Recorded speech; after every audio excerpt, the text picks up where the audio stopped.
Steve, it's good to be with you here today. I'm happy to have the opportunity to hear some feedback. You had Analysts Day recently, and unlike several past years, you had some great reviews coming out of Analyst Day, and the Wall Street seems to like Nielsen again. Tell me what's behind the positive news. Well, I think we've really focused over the last couple of years on our total audience measurement program, which is the idea of being able to measure any piece of video, audio, text, no matter whether ad-supported or subscription-based, no matter where it's seen, on which device, which platform, at any time of day. And we've been putting the pieces in place. We put the last of the pieces in place last week, coincidentally just in time for our Analyst Day. We had 150 analysts there in the room listening to both our financial results, but equally importantly, where we've come with the product plan, where we're going with the product plan. And I think the feedback that I've gotten was twofold. One, we think this is the right strategy, we think it's the right plan, but more importantly, we see that it's real. So, you guys have been talking about this for a couple of years, but now we see the pieces in place. And most importantly, our clients are increasingly seeing the data. So in other words, for any TV network, they're starting to see all of the data on every single ad impression, no matter where it's seen, or every single program impression, no matter where it's seen.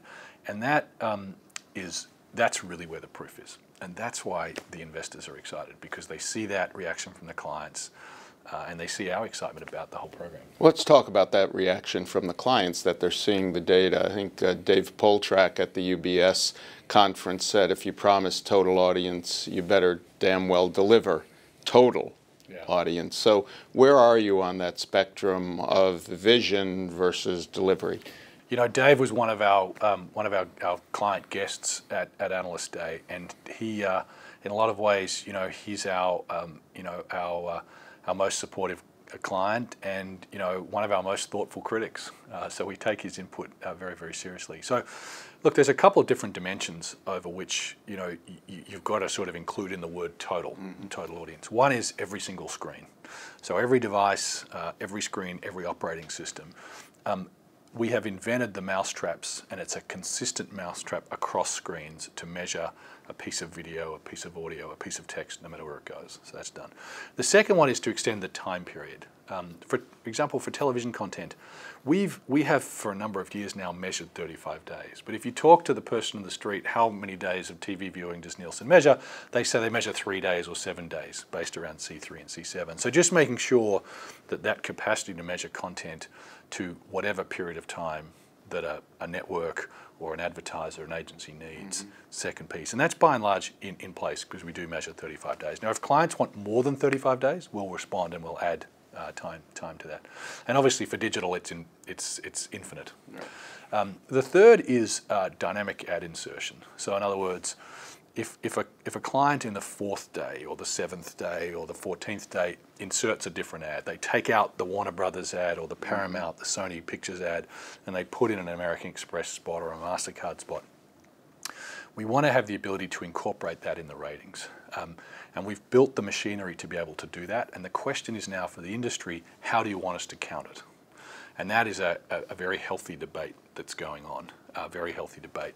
And then the last piece is pure subscription. So whether it's Netflix, Hulu Plus, Amazon Prime, and what we've done is put what we call a signature-based SVOD system in place to be able to measure that. And we've started producing the data for about 3,000 programs. It's going very, very well. And the challenge is for us to scale that up to the point where it's a fully syndicated product. So in other words, everyone sees everything, rather than just the rights owners to a particular program. So the answer to your question, Jack, is all of the pieces are now in place.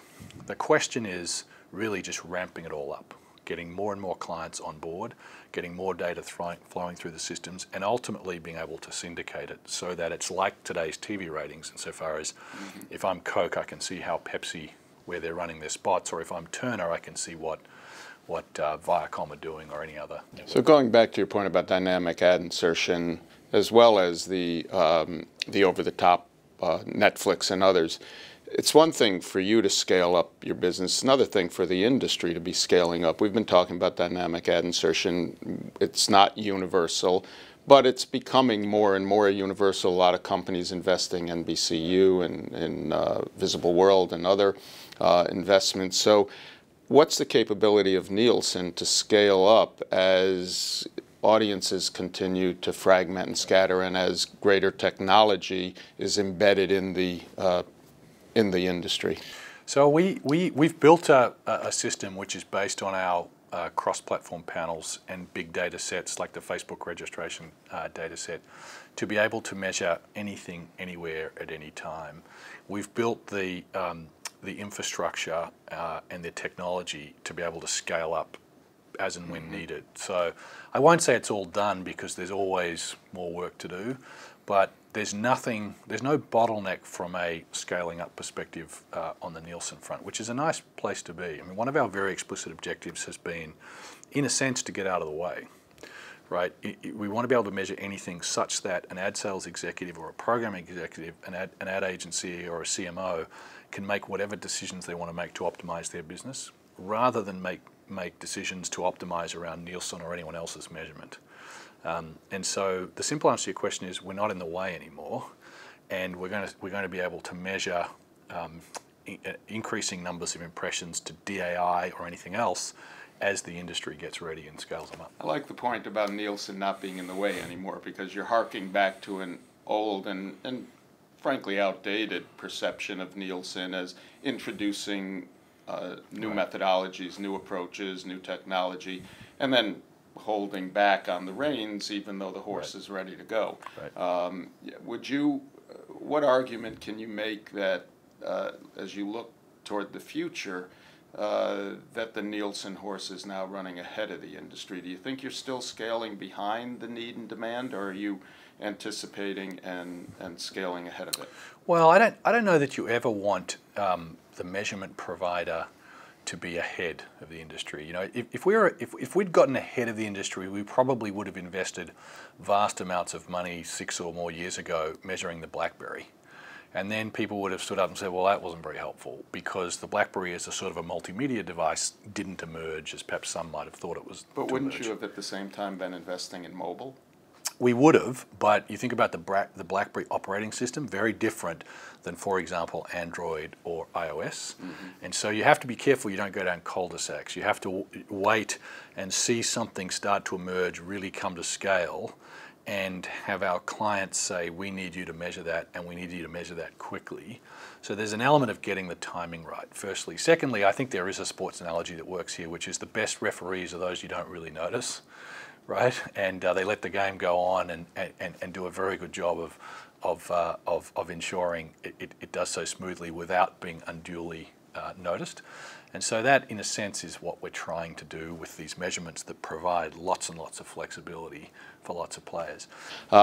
We look at automotive industry being a big presenter at CES, with video in the automobiles. You've got a lot of streaming capabilities. You can plug your iPhone right in and do almost whatever, listen to, watch whatever you want in the car.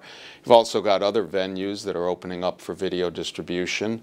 How do you see Nielsen evolving as technologies and distribution media that we can't even envision today evolve? How do you invest in R&D right now to stay at the cusp of development?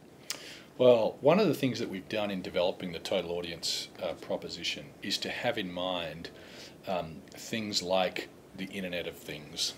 So a multitude of connected devices in and out of the home, and things like driverless cars, because we see consumers using those breakthroughs to consume more and more media. If you look at the increase in consumption of time and attention spent here in America on consuming media, it's grown to 64 hours a week in 2015 for the average American. So from where? From just above 50 hours a week in 2002. So you're talking about very significant growth in a reasonably short period of time. And why is that? Well, part of it's multitasking, but part of it's because there's great content available, and we all have mobile devices with high resolution screens, and we love consuming media. And that, I don't know whether that continues to grow and grow and grow, but certainly it's pointed upwards, not downwards. And things like driverless cars, the Internet of Things, and wireless electricity, all of those in some way look, at least to me, like they'll provide opportunities for media companies to get great content in front of more and more consumers more and more often. You know, I do think driverless cars, one of the questions that people are going to ask is, well, how big is the screen and what's the programming available in my commute to work? And that's a big growth opportunity. Radically alters the car design. It sure impacts does. all types of investments. Yeah, so you know, and I think you know, more and more time spent on video and more time spent with audio. All of these are opportunities that we have factored into this core total audience proposition as we think about using very, very high quality panels that are truly representative of the population and measure not just a TV set but all devices in and out of the home, combined with big data sets and using the best data scientists to put this together. There's nothing we see on the horizon, including those couple of trends, that we won't be able to fold in as and when our clients want us to. And so we're sort of excited about what comes next. What else excites you right now, in or outside of Nielsen? What personally are you excited about and looking forward to in 2016? Well, I think we're going to see some. I think we're going to see some real sort of breakthroughs in terms of data science and data integration. You know, I think we've been talking for a couple of years about, for example, geolocation data. And there are some players who are starting to make really interesting uses of geolocation data. I think we'll see more and more application of that, firstly. Secondly, I do think the Internet of Things will start to become better understood and will start to become more beneficial to advertisers and media companies.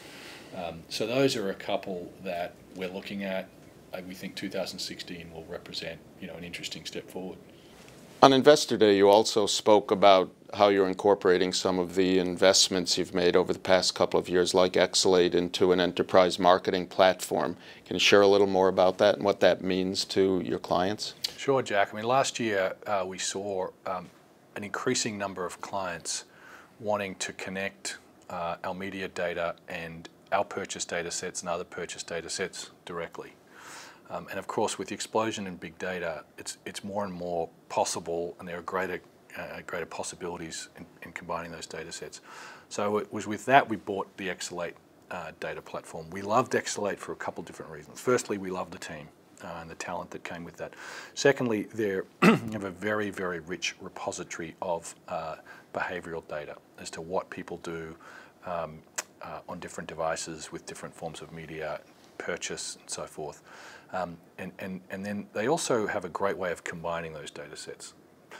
And then last but not least, they're plugged into the programmatic buying and selling systems. And so we see Exalate as a jumping off point to be able to go to our media clients and our advertiser clients and our agency clients and help them connect disparate data sets directly to make better marketing decisions. And we're just at the start of that journey, but we couldn't be more excited about where it'll take us. And certainly the client reaction so far has been overwhelmingly positive. So you've opened a can of worms by using the word programmatic.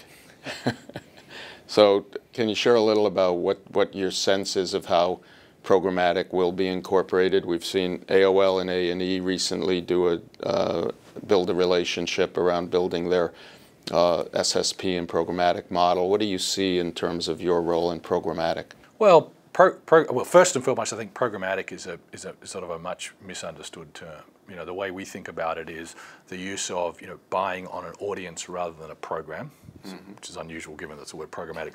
But secondly, the use of real-time bidding and technology to enable that process. In digital, it's very much here and now, and it has been, you know, in various ways since the advent of digital. In TV, it's taken longer, partly because of all of the infrastructure that's built up around TV and the fact that, you know, there needs to be a number of developments to really scale it up. But we do think we'll see it grow. I think there are some predictions which say, you know, 30 or 40 or 50% of video in the fullness of time will be traded programmatically. I think it depends on where the opportunity is for the media companies in large part. You know, I do believe that selling the Super Bowl will always be sold as the Super Bowl because it's a unique proposition. Perhaps some of the other day parts, perhaps some of the audiences will be sold programmatically because there'll be a growth opportunity for media companies there. And what we see is a number of our clients really starting to work through those scenarios as to what is the best way to sell their audiences. Is it by program? Is it by audience? Is it some combination of those? And how do they use programmatic buying and selling and all of the data around it to their advantage? I mean, I think it's maybe a long way out, but convergence around wireless electricity standards. If I think about wireless electricity, I think there's a pretty exciting opportunity to revolutionize the world where people don't even realize what wireless electricity is, because it sounds like an oxymoron. Right. But the idea that your phone will be charged without necessarily having to be tethered at some point in time, that you'll be able to drive along a highway and your car battery will get charged as you drive. As you drive. Those are two very... MIT has developed a pad that you wear in your sole, and you generate electricity. It radiates up your body, and you charge through your hand. Terrifying. The phone. Yeah. I think, if much smarter minds than I will take ideas like that and revolutionize the media business. I think the other one that we do talk a little bit about is virtual reality, as to how that changes the entertainment experience. And if you look at the couple of players who are experimenting that space, it looks to me at least as if they're starting to get to the point where it's ready for prime time, or at least it's ready for the most inspired content producers to really take it on. These are things that, will they break through in 2016? I don't know, but I'm certainly looking forward to what's to come. When you look at VR and augmented reality, we are looking at completely new models. We're also looking, there are products being developed from Kickstarter like Glyph where you can actually wear an Oculus Rift type product, but it's designed for long form, long time viewing. It's conformed to the screen, and so you'll be able to measure those products as well. We will. You can guarantee it. The thing I suppose that's truly worrying is we won't have to talk to any other human beings in this environment. When you think of people on an airplane, we'll all have our screens on, and the airplane won't need that screen in front of us or up above us anymore. I was on the way on Friday to a mobile media event, and so I was walking down Park Avenue from Grand Central to 27th Street, and I was counting the number of people who were walking along glued to a mobile phone, and close to Grand Central it was 1 in 3. And as I got closer to 27th Street, it was 1 in 2. I don't know why, what I could ascertain from that change, but it's high, and I don't think anyone would disagree with that. Just we're addicted to these things. Someone in this mobile media session described it as the remote control to our lives. There's also in development a